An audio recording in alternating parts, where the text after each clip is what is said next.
Large crowds are returning to Western Mass for the Big E, which begins this Friday. Tonight, we're getting answers on how officials are prepping to get you in and out of the fair as smoothly as possible. Western Mass News reporter Matt Satilli joins us live now in West Springfield with those details. Matt? Jordan and Chris, I spoke with West Springfield Police Sergeant Joseph LaFrance, who identifies a bridge to the west that's recently renovated that should help. And he also identified traffic hotspots that you should avoid to spend more time here at the fair and less time in your car.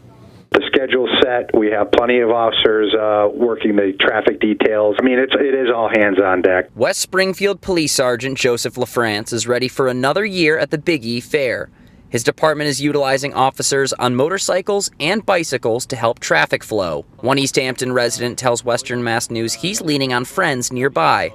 Find a friend in Agawam, park over there, and then carpool over. While others are staying away from the area altogether. Generally, I avoid the south part of town during the Big E unless I'm going, and I try to go off-peak.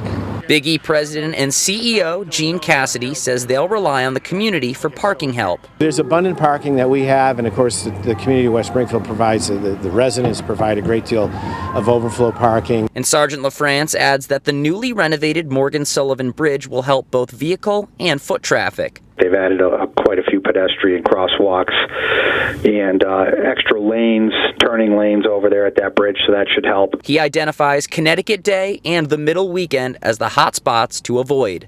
As for when to arrive and leave the fairgrounds, we'll get in early and probably get out, before 3, 4 o'clock. LaFrance tells Western Mass News to keep in mind they'll be ready, but says residents should be patient with over 150,000 expected some days. We're essentially holding 2.5 Patriots games in one day.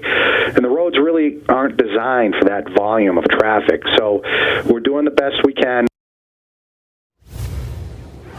The fair opens up on Friday, and big crowds are expected as Machine Gun Kelly is set to perform that evening. Stick with Western Mass News both on air and online for all your Big E updates. Reporting live in West Springfield, Matt Satilli, Western Mass News.